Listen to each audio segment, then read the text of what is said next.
that job done. It's Kenzel, Wolfies, and CRR. They can make things interesting, and the reason why I say that is because they could pop off with elims as well, and they've been putting it all together. We're getting some placement points, Sundown. And one thing to note in particular about the last game, you saw how he had the bandage cannon on the low ground, but being out of mats, and when you're in the water, you can't actually fire the bandage against anything. It will go all the way down to the bottom of the water. So despite being on 20 HP, he didn't have anything to kind of mark himself against. As we actually see up in the elimination feed, and Dretta picking up another early elimination there, but also we saw Lecce end up going down as well. So another one of our power trios over at Doom's Domain struggling a little bit here off of the start. The Dual Media boys giving them everything they can handle so far here on day 2. And I gotta know, as we seen that Snipe does pick up an elim on Benji, what happened? What went down there in Stark Industry? We gotta see in a moment notice. We'll get that replay up going. Yeah, and that was Benji's full elim as well. Their trio is down. You keep an eye on that top left corner now, as we're going to see. It's enough. Thomas HD and Flick. If there's anybody to rise to the challenge and go after these guys, it will be them. You can see Anas already holding on to the elimination. Flick finds Mitro off of the start, and not only that, but the power weapons in their hands. You can see Tayson tries to make a little bit of an escape here, but you know they're gonna ride that one down right away. Big white tags coming out there, and Flick, who accounts for 75% of this trio's eliminations pre-round or pre-zone 5, is gonna find his second one here, and they're going to wrap up for the first time in this tournament. Tayson, Mitro, and Mongrel go down with 0 points. They had never finished lower than 7th place before this, and that was all the way back in the first game. So now, all of a sudden, that battle for 2nd place, everyone else gets that one opportunity to kind of, I believe the technical term is, whoop, shrink that leaderboard gap just a little bit. Oh man, and that is the story that we have now developing. I took a look at Twitter, okay? I took a look, and Flick, all he tweeted out was a demon emote. That's all, emoji. That's all he tweeted out. Anas, he said, we should have never left. I'm telling you, the problems of switching from their drop spot. They switched from that dirty docks where they were being so strong and so prominent, and they had strong finishes. When they switched to retail row, I just think they noticed that it wasn't enough. They weren't getting their power weapons. They weren't getting all the resources that they need for their playstyle. And now they realize that, hey man, you know, hey, you never know. They could pop off. You never know, Sundown. And we've talked about it before as well with this trio coming through. One, they're incredible in terms of their playmaking ability, whether it's early or late game. We've seen Flick just kind of let running. They also get a nice little Llama 210 pick up there, some extra mats, extra utility. Not that the Stark Industries team will need it after that fact, but I mean, the playmaking capability. But on the flip side of that, let's talk about kind of the mental check that's now going to put on Mitro, Mongrel, and Tayson. Huge. Because for this entire competition, they haven't had to worry about sitting there in queues. They haven't had to worry about thinking who's going to come there. They haven't had to game plan something else. They haven't had to prep for somebody to come challenge them. Now, all of a sudden, not only are you eliminated in 30 seconds with 0 points, you have to sit there for a half hour, watch everyone else play outside while you're stuck there in jail. No more games for you back in the lobby. And they're out of that rhythm a little bit. They're a trio who very much kind of rides on that momentum. They're very, very emotional players. When they made the World Cup announcement back in the day, people joked about Mitro and Mongrel being the loudest duo, both for the keyboard clacks and just the way they celebrate when they make their plays. But now that they've been silenced for a second, how do they react? Tayson will have the biggest challenge of them all. Will Mongrel and Mitro put up that brick wall and not listen to his calls? It's going to be up to Tayson to kind of hold that ship from going capsizing completely.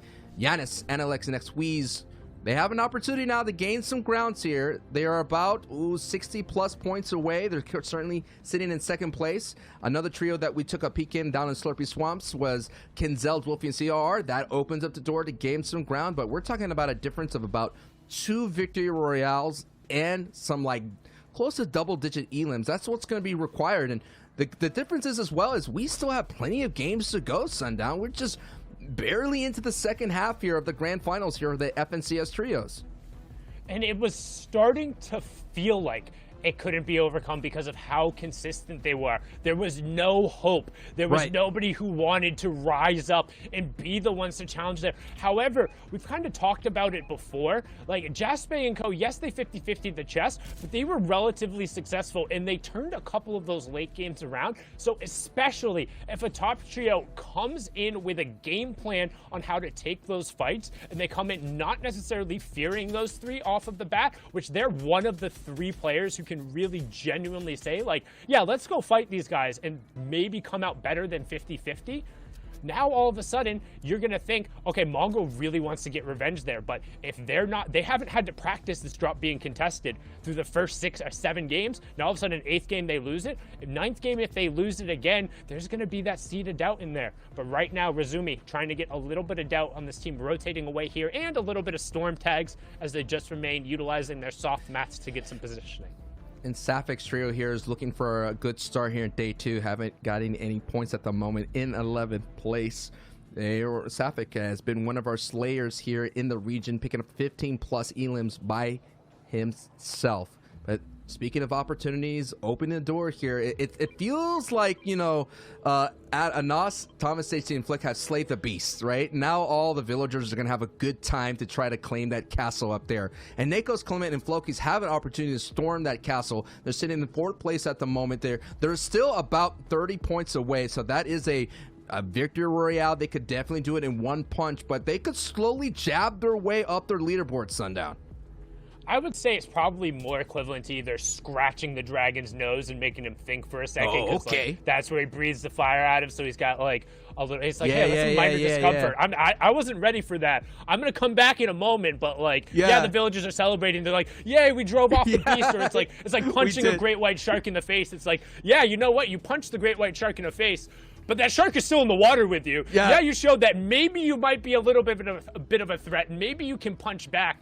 But he's still there. They still exist. And while they're going to be forced out for just a little second, one, who takes advantage of that opportunity? And 2, what happens when that angry shark, that angry dragon, the poked bear decides to come back in the next match? But right now, we're going to keep on board here with the teams who will have an opportunity to close the gap. Because realistically, going into the back 5 of these games, only really the teams in the top 4 or maybe the top 5 can statistically still kind of overtake this route, and it's going to take a large effort. As you see Clement going and doing every little thing right, making sure they maximize on the utility here, going all the way out and picking up that second big pot, and then going to rotate back up the zone.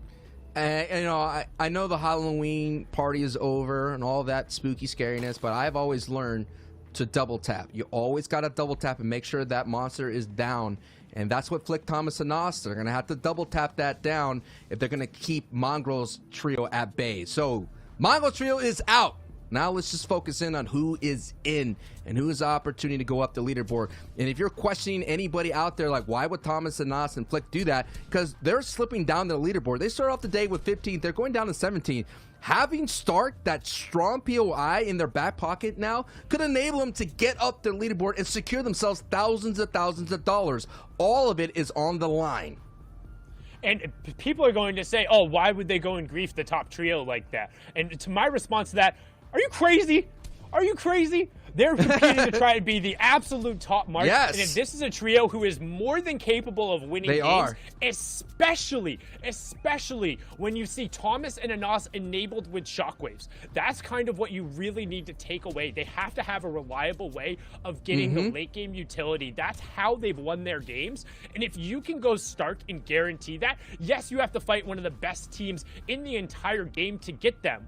But if you want to win, you have to beat those guys anyway. And they finally said enough is enough. And if you're going to post your spot on Twitter, if you're going to talk about how you're so good at defending this spot, you better have a game plan and you better back it up. Because anybody has the opportunity to land anywhere. This is Fortnite Battle Royale. And if a team gives you a hard enough time, you need to game plan better and find a way to deal with it. And that is what we call preach right then and there, Sundown. Now we're on board here with the BDS robots. They got a victory royale here. They were able to have a very nice aggressive play. They kind of took the textbook of fighting on the low ground, doing really well. and they got a victory royale. So one of the few teams that have a victory royale, because Mongo, Mitro, and Tayson have 3 victory royales. Giannis trio has 1 victory royale. Kenzel's trio has 1, and as well, Gamma's Cammy's trio has 1 as well. Cammy and Co. So those are the stories that are unfolding here. And the great thing is, you know, we can speculate all you want, but it is the competitors themselves that answers the questions. And that is what we're watching here as the drama unfolds. And the drama will pick up for Wolfies and CRR, considering Kenzel, the back-to-back DreamHack champion, goes down. And Kenzel is just like just like Tayson for this trio. He kind of holds it all together, considering that in DreamHack it's a very placement-heavy format, and having that ability to kind of slow pace, passively, aggressively at times whenever you needed to get your way further into in-game, that's going to help off people like CRR Wolfies, who are known to be great opens box fighter players. But right now, we're keeping an eye on that Storm Surge threshold on the right-hand side, just above the map. We talked about them being below it. Well, the key snipe there coming from that World Cup runner-up there, the young controller player from England. Wolfie's finding a great tag and a sneaky little bullet in there onto Kira through the window, just like a true sniper would. Well done to put himself above. And we talk about the little moments. That moment is so much bigger than just the 1 point on the elimination. Shedding themselves of that Storm Surge threat is going to be massive in terms of just getting positioning. As we've seen, atypical compared to what we've seen in Europe so far. There's been more and more Storm Surge threshold, and coming into grand finals, no team had more Elans versus Mongrels trio than Flicks, and a part of that has to do with the rotation path. They're always coming out of the east and passing that Stark Industries, and also, man, just pound for pound, they're one of the few trios who actual wall-to-wall matches up with those guys. And when we talk about kind of wall-to-wall, that's when you're in a box against somebody and not necessarily in the same space, but owning 1 or 2 walls in between you guys. These guys execute on those fights almost better than anyone in Europe. And Thomas is a superstar, had a great run in heats. Nas and Flick are right behind him as well. They're forming a very strong trio. Thomas HD had some Twitter barbs with Zexro from NA East. Thomas HD was talking about, hey, who could come over here from NA East and compete? Should I go over there? It's so interesting. We all wish we had a World Cup Part 2. Like I said, sometimes the sequels are better than the originals. We all wish that. We all wish we'd be able to settle the great debate of EU versus NA. And don't forget about the Latin American. Don't forget about the Asia. Don't forget about OCE. We're talking about Fortnite, baby, worldwide. Some of the best competitors all throwing down, and it's all happening here in this amazing month here. I cannot wait to see who's going to walk away champion here for EU, and I cannot wait to see who's going to walk away for champion in NA East, so the debate's going to kick up back up again.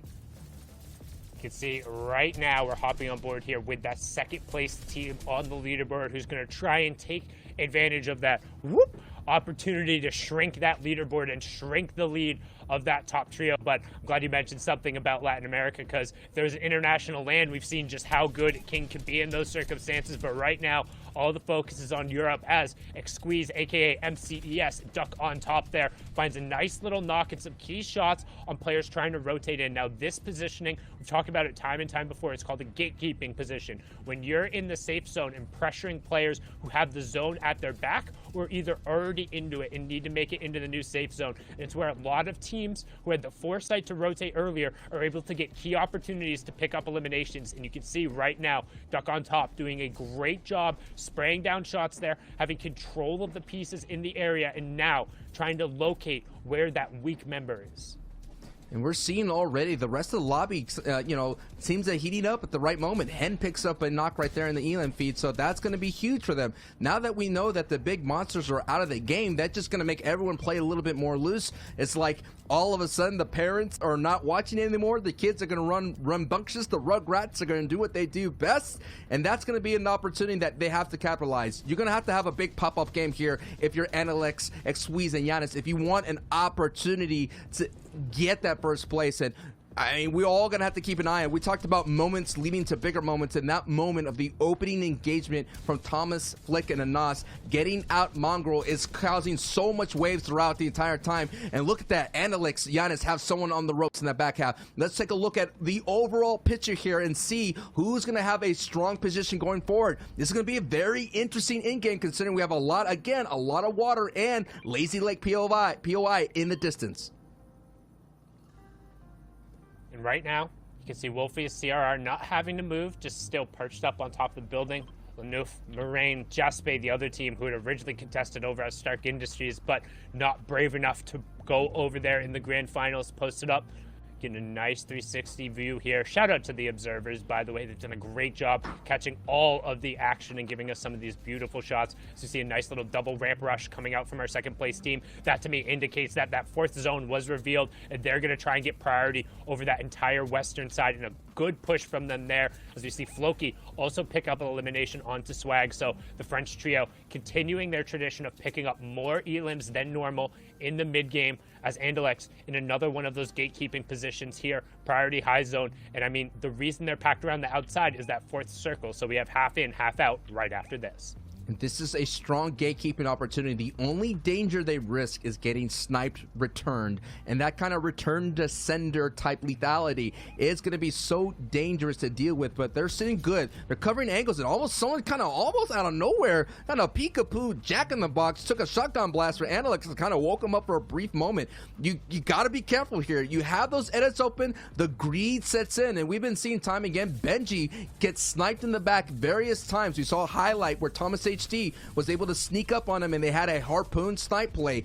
Hey, that greed could catch up to you. You have to be sure that you have all your angles covered before you move on. But look at this, Sundown, a max rotation pull, and this is going to be tough for Analyx, Giannis, and Squeeze, considering that there's a lot of people in their way for making this rotation.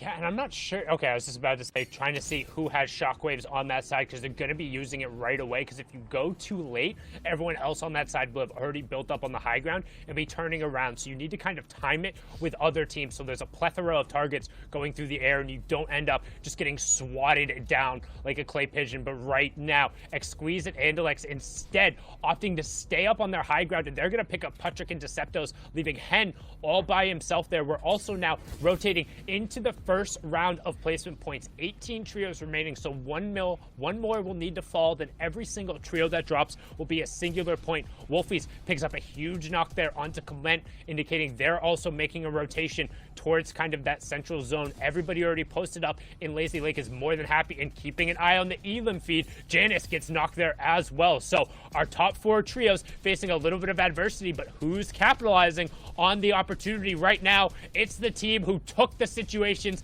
by the horns. Thomas HD and Co. grabbing some elims, but we're going to hop back on board here with Nate, Smash Dave, and Bobo, Exalti, our wild card team, trying to find some more rifle elims on the side. Rojo's team going into the day were top 10. They kind of slipped a little bit there, and they're trying to find their footing in 12th place. This is a strong opportunity. You had basically the lowest of chances to get into the grand finals, and you were one of the ones that came out on top in a wild card finish. And they're just proving the point how strong the EU region is. The 33rd team is now sitting in a top 15 situation. Now we're going to kind of pull back. Let's take a look. We already know that actually Wolfie's spot get taken out by Flick's trio. So now we're going to take a look here as now the first 6 full rotating circle is revealed, and Exalti, Nate, and Rojo get that prime priority position. And that's the benefit of going early with the utility. They're going to be able to go before anybody else identifies the opportunity to. Keeping an eye on the top left, Thomas HD and Co. still rattling off the eliminations and making their push further up into the money, taking advantage of the opportunity they made for themselves. It's a breaching charge up the leaderboard, but right there, Bobo finding a great shot and good conversion onto Matzo that Rojo's going to be able to pick up. Hen still on his feet, trying to do it 1v3 style like he's used to. Steelix finding CRR in the feed as well, but Bobo just trying to find a little bit of room here on the low ground. Sees his teammates are a couple levels above him, should be looking to rejoin them, as now we're going to flip on over to the side of the zone, get a wide shot there to see everyone trying to rotate and get in front so they can then about face on the rest of the lobby. And our second place trio is still up on their feet, but it's just in a duo form, as Floki is also going to get knocked. It's all going to be on Nakos now for our 4th place trio, as the first placement points will take over.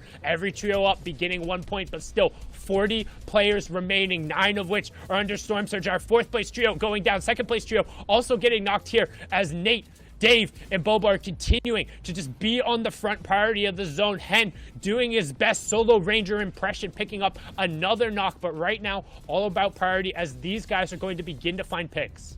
We're going to see a new name at Hype very shortly, considering Mongo Trios is out. They went out at the very beginning. This is the wild card on the low ground, working as a unit, doing really well. They're trying to find space control. They don't have much of it, considering there's a lot of enemy builds, but they're going on the Storm side of things, so they're going to be able to save as much as possible. A nice pickup by Nate right there is going to go back into the Storm to pick up those viable loot. Now we're going to get a point and see and look at who's at the mid ground, who's at second height, who is at the low ground. It looks like Nate Exalti, actually Bobo going down. So it's going to be Nate to Rojo right now. And Rojo is really low. So all of it's going to be back time for Nate, considering that he has a strong power weapon. He has some crash pads, so he can cause some destruction. And now Nate is going solo dolo. Steely picks up an Elam. Heatsy picks up an Elam. And Steely, and Hen picks up a knock. And Hen is still up. And Nate picks up an Elam. Everybody's trying to capitalize that, knowing that the big dogs are out of this match here, Sundown.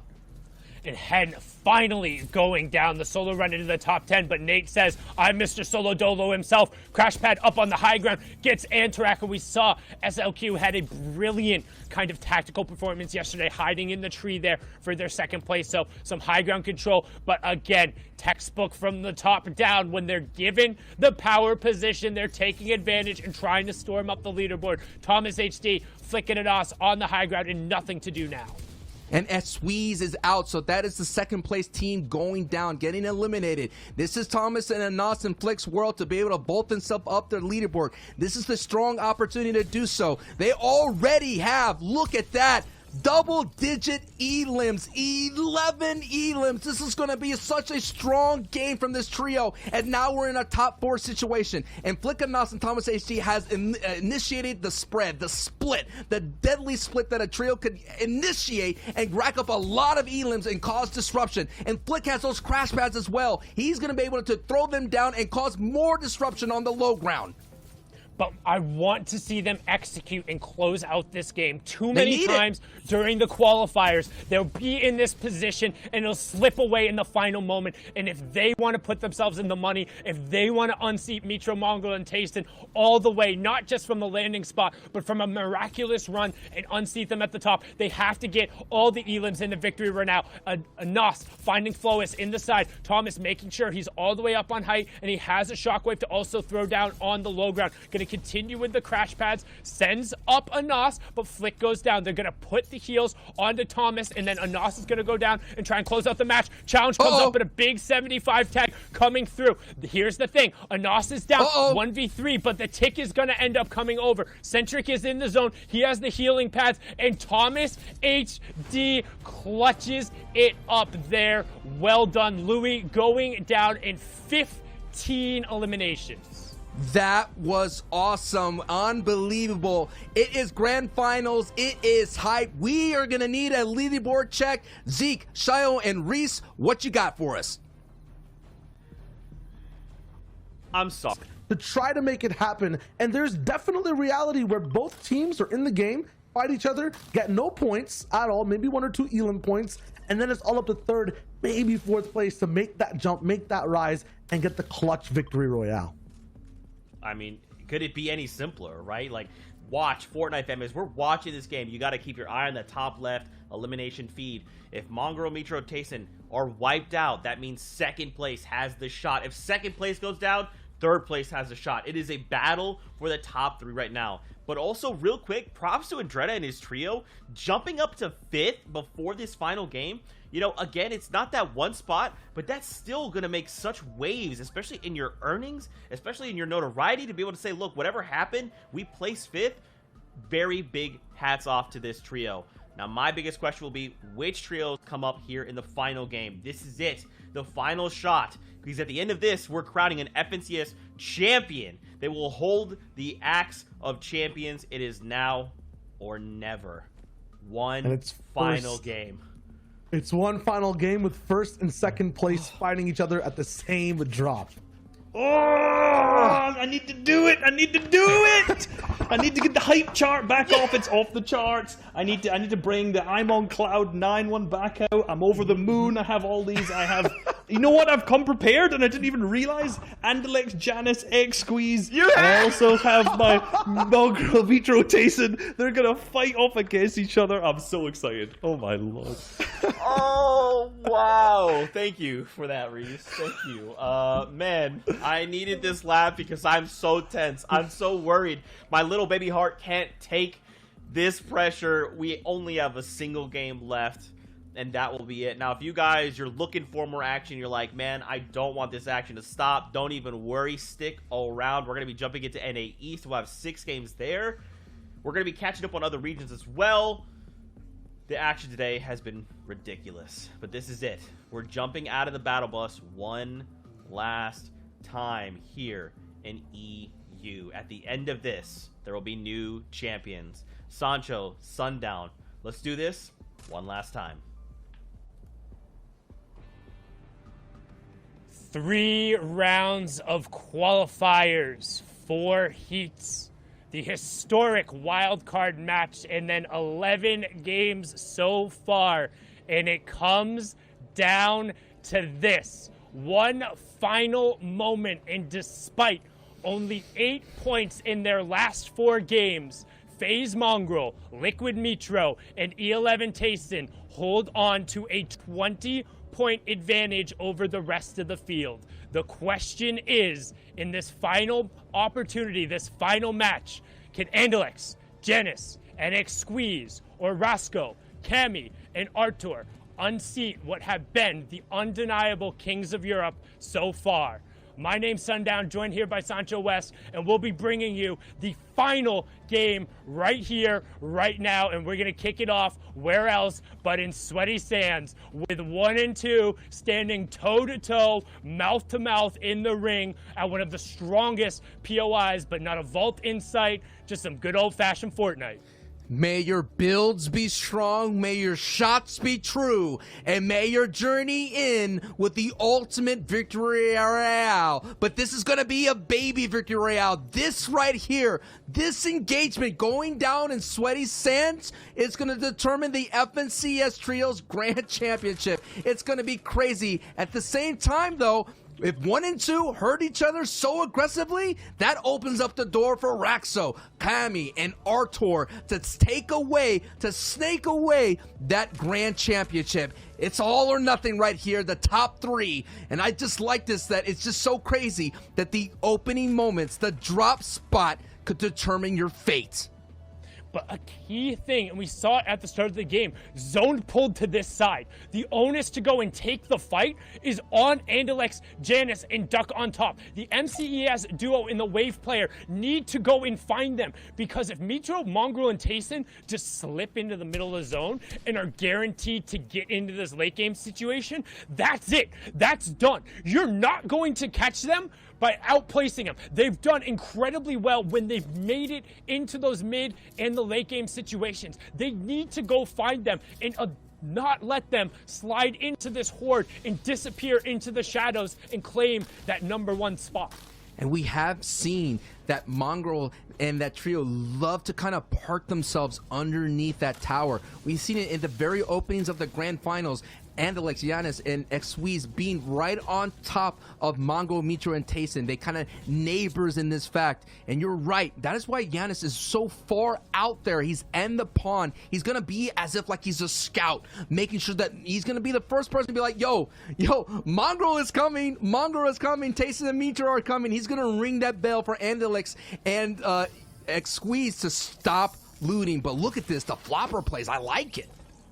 They're trying to get as many fish as possible, knowing the victory round, the bonus 5 points, every single aspect matters. But just keeping an eye on the bottom right-hand corner, there's not a triangle in sight, when typically there's at least 1 or 2 other trios in this area who are doing scavenger routes. To me, that's trouble for this group. That means there is so much more room for Mongo, Micho, and Tayson to just go find space and disappear, because every second that they're not on the right side of that elimination feed, they have an opportunity to just stretch that lead. But the Dark Horse and the Surge, not a prediction in sight, but they say they don't care. Roscoe, Gamakami, and Artur have stormed up the leaderboards with 111 points just so far today, 153 total, and they're currently... And they're going to need that premium gas because they have a long trek as they're going to go coast to coast here, and it's so treacherous, it's so dangerous. A bad rotation, a gatekeeping stance from another strong trio. Again, the EU region, strong in trios. I mean, we saw those in the stats. The stats don't lie when it comes down to it. Numbers don't lie. There's a lot of strong people rocking these scavenger routes, rocking these secondary POIs, and if Artur, Raxor, and Kami kind of take this wrong route, that's the end of their run. That's the end of their chance to take that first place. And again, every time a trio is eliminated in this match, that's it. It's over. It's done. Your run for this FNCS will have come to a conclusion, and you'll join everyone else as a spectator to see what happens in the final moments. And I'm not sure if intentional or not, potentially so, because destroying that, since you're the first one rotating through, denies the gas from anybody else coming behind you, which makes the rotation that much harder. Ideally, they would have fueled up beforehand if that was the play, but no damage taken over, so not a whole lot lost there, as we're going to hop on board with another team who is absolutely surging on the second day. Anos, Flick, and Thomas HD trying to remain in contention. They are our 4th place team, so a little bit out of really the contention range for first place, but if they are able to put it all together, they could potentially end up there. But right now, you see, every little play that matters can affect the overall scoring. And see them combine almost late in the FNCS Trio season, combine together and do really well. But now it's interesting. That's usually Mitro, Mongro, and Datko right there, and Tayson in those whiplashes. There is a new people with that ultimate swag there, Sundown. Yeah, but it's somebody who's familiar with the Mark 51s themselves there. As you can see, Gamma, Moraine, Lenouf, and Jaspe rotating a little bit ahead of them, but flicking on. A little bit ahead of them, but flicking on over. The fight, they're just underneath, and this is the position we've talked about before. No. It's the bottom of the hotel. It's getting into that upgrade bench. I don't want to say a hot take, but I don't know if this is the right call right here. Keep an eye on his number of materials. And with the zone closing, he just went from having about 90 plus builds opportunity down to 30. He's going to spend the rest of this time farming. Granted, the epic shotgun is so huge, but if I'm Mongrel right now, I don't ever even want to be firing that. I don't want to be anywhere close to in shotgun range with any other player. I don't want to have to be hitting these really loud and obnoxious metal and brick builds, because so far, in the past 4 games, every single time my name has appeared somewhere else, somebody sees my skin, or anybody's even remotely close to me, it's a literal dinner bell where everyone is yelling, it's buffet time, and the shots end up come ringing in. When all you have to do is hold on. 20 points is a huge lead. Those builds are so valuable, but right now, still finding enough room. He's recouped about 50% of them, but still, it's tough, man. That's a tough decision, and we'll see if it ends up coming back to bite them. Yeah, man, I kind of agree with you. I kind of want to see Analyx and Giannis and Squeeze kind of like determine what's going on. But you want to beat the trio, you got to beat the trio. And already I took a look at the feed. There's some action happening. But you can see the top right-hand corner, they're 35 damage below Storm Surge right now. Granted, there's still 90 seconds to figure it out, but they're going to have to expose themselves for shots. You can see both Micho and Mongrel are busy farming right now. That's another thing that goes into it. They have to make up the mats from the upgrade. That's going to put the onus on Tayson to find those AR shots. Granted, he's very good at it, and the threshold isn't that high, but as we've seen in this final game, odds are good people are going to play safe for those last kind of moments, and you can't rely on somebody else breaking the surge for you. And the most scariest thing throughout the entire time, yes, Storm Surge, it's looming, it's ugly hat, but we're already going to have another finish here in the northwest side of things near Coral Castle. A lot of water we already saw cause so much chaos, and Mongo, Mitro, and Tayson were able to hold high easily, but that is when they had very strong loot going forward. We just saw Mongo upgrade, using that upgrade bench, eating up a lot of material. So that was another kind of maybe a calculated risk that you have to make, knowing that maybe when it comes down to it, you walking away with one elim could be enough. But I kind of agree with you, Sundown, considering those kind of, you know, mat resource extensive rotations into this deadly end game, you might want to hold on to anything that you could find and hold on to. And for those who are unfamiliar with Storm Surge, as it could potentially become so key very quickly, it punishes the most passive players in the lobby when we are above a certain limit. So for zone number 3, aka in 14 or more seconds, the players who are above or below the threshold, as you can see currently sitting 26 below, will take 25 damage every 10 seconds. They have to find an AR shot here. The damage is going to start ticking through, and because they were on the scavenger route, they don't have the excess utility to necessarily get it. They're 1 damage below. This is possibly the most important AR tags of Mongo's career right now. He has to find a target. The damage is coming through. Keep an eye on that shield bar. It's 25 every single time. Down the 40, there it is. But he finds it. He gets the headshot. 39 damage above. 149 above now, and some rifle shots above. And we talk about every single shot, every interaction mattering. Sometimes it's a singular bullet, and FaZe Mongo potentially secures the tournament right there by beating back Storm Surge and preventing that damage from giving the MCES duo and Janice an opportunity to yank it away. Oh my goodness, the intensity. Just beaming, you're just hoping that they could hit it. All the Mongrel, Mitro, Tayson fans out there, no doubt putting that energy right behind that energy beam, and it was holding on tight. And now look at this rotation. It's going to be so dangerous to make. You're going to have to go ahead and go all the way across the beach, all the way across this water, and already Andalex and Yanis and Xqueeze realize that, and they're gone. The question is, does Mongrel, Mitro, and Tayson moving out? And we might have a clash on this rotation between number 1 and number 2. It could all go down in these moments right now. The grand championship is up for grabs on this treacherous aquatic rotation. Here we go, Sundown. It's about to happen. And you can see, keeping an eye on that bottom right-hand corner, when we cut back, the green triangles are Mitro, Mongo, and Tayson. There's the one you want to pay attention to. Currently behind on the rotation. Now keeping an eye. Janice, Andalex, and Xqueeze. They're on the front of your screen right now, but now we're going to hop back on board. Outside, looking in, no excess utility. However, the team in front of them who they're spraying, they're marking it right now. They're saying, pour the shots into them. That's second place. We can finish it right here, right now. But look at how many triangles are in between them and the finish. They're going to have to push their way through here, and there's not a bunch of real estate. And 1 and 2, wall to wall, Sancho. This is what we came here for. We talked about being toe to toe. Who is going to be the big toe? As Thomas HC is lighting up the feed, but the focus is right here, right now. The grand finals. We have 2, number 1 and number 2, being neighbors for this brief moment. And for somehow Mitro, Mongo, actually Andalex, they belted. They're gone. They went right below the waterfall, and that's going to be a brief moments to extend this match right now.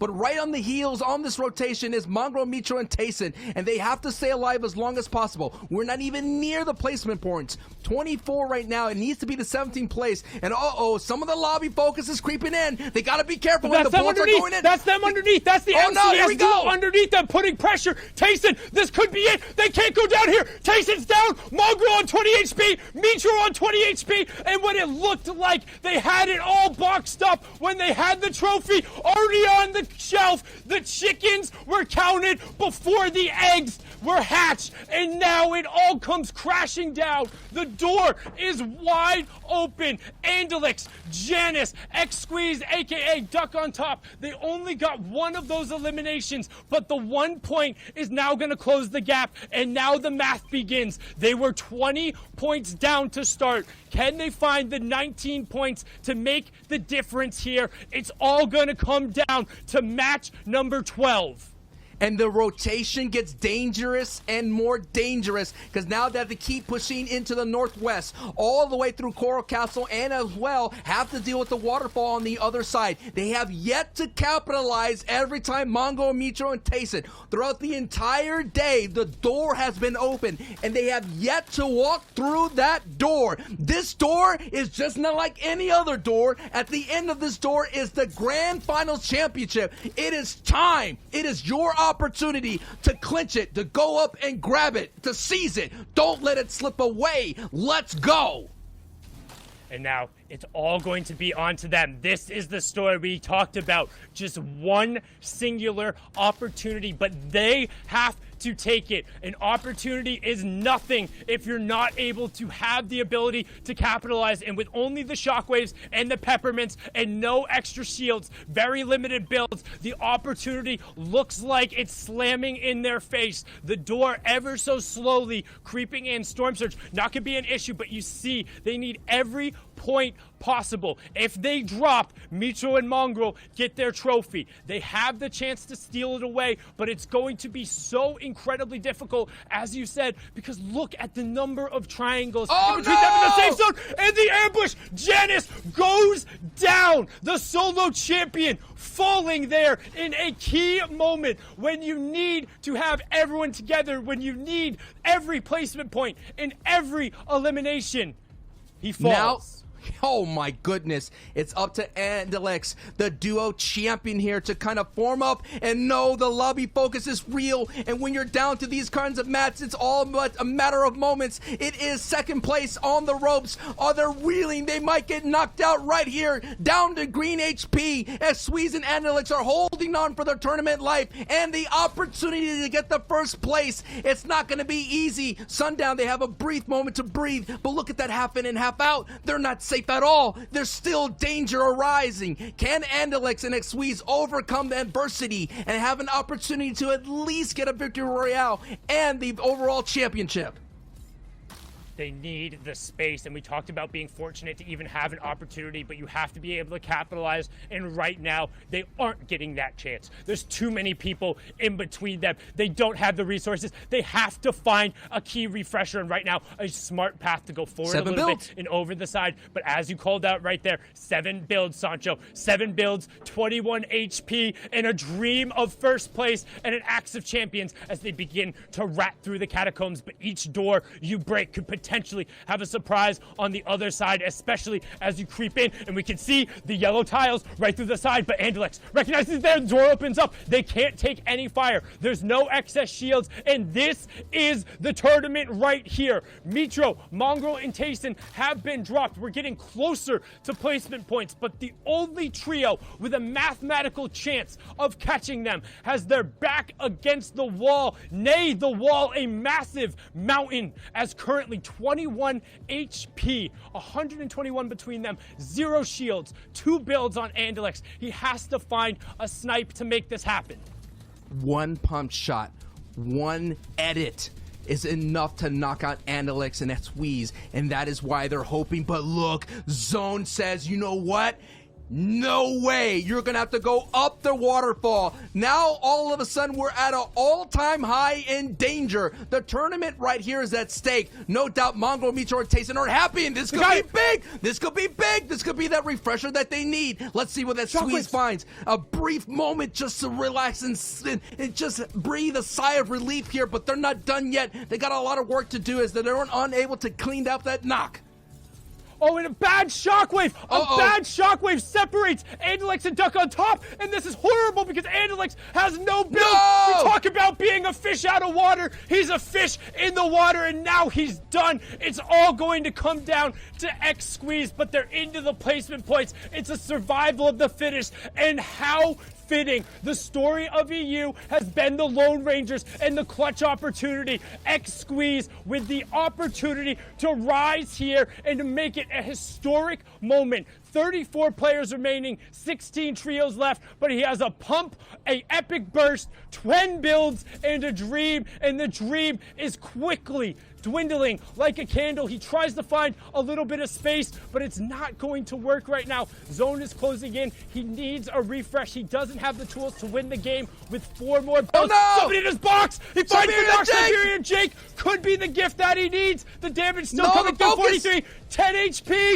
and he's down. It's it. It's over. They don't rise to the occasion. Mitro and Mongo get their first keystone victory right there. Tayson combines as well with his solo invitational one, and we're going to ride out the final moments to see who can move up the leaderboard and earn themselves a little bit of cash. And that is a strong opportunity for Andretta's trio. They've been silent throughout the entire day. They're in 5th place, and Andretta gets taken down, the lead slayer of that trio. So that's going to be an opportunity. So see who's going to get that game 12. It's all a matter of just technicality at the moment here, and we will be able to soon crown our grand finals champion. But let's see how this one rides out. We've had a month of intense FNCS trios competition. Let's see who gets the last victory royale before we close it down here on the EU side of things.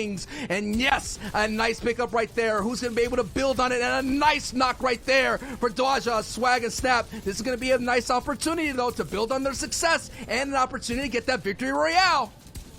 Yeah, and you want to push yourself up the leaderboard because, again, we talked about it. There's always prize money on the line, and we've seen it plenty of times. Crew in the final game, World Cup solos, 66-6, a monstrous performance, and who can take advantage of it? Let's see the names in the lobby. Who's still on their feet? Moraine is still up as well. On the backhand side, you can see Karma and Cartoon trying to get, or Legends and Cartoon, excuse me, trying to get a little bit more room as well. 4 trios remaining, as we can see who can steal away the final moment and get a little bit of that screen time, get that 12th game victory royale, and it's looking good for Dwa as he also has 3 floppers in the inventory. He's going to open the edit for his teammate, and it's going to come down to a 3v2 here. Here it is. That's Swag, Miro, and Snap right now. Swag, Snap, and Miro trying to hold on as much as possible. It's coming down to the final moments here in Game 12. Going to go up, and there it is! Swag and Co. get the victory royale. And what a great way to end here for Game 12. But the story, the unbelievable finish, the race between 1 and 2, Sundown. Oh, my. Swag, Snap, and Miro stole game number 12 there at the end, but it was a tale of holding on through the first 6 matches, averaging over 25 points a game, getting stonewalled at the end, but finally, FaZe Mongrel, Liquid Mitro, and E11's Tayson will get that victory. It didn't matter if the Horde in Europe tried to hold them back. They were unable to dethrone the Kings, and they will sit high atop their perch. And wow, what a way to close it out. Thank you guys so much. I had an amazing opportunity and a great time casting the entirety of EU this month. My name's Sundown. I am Sancho West, and Mongrel's trio of Tayson and Mitro are the crown jewels of the EU region. Thank you so much. Thank you, Sundown. Thank you, everyone on the production side. Thank you, Fortnite fam. Zeke, Reese, Shio. Thank you as well.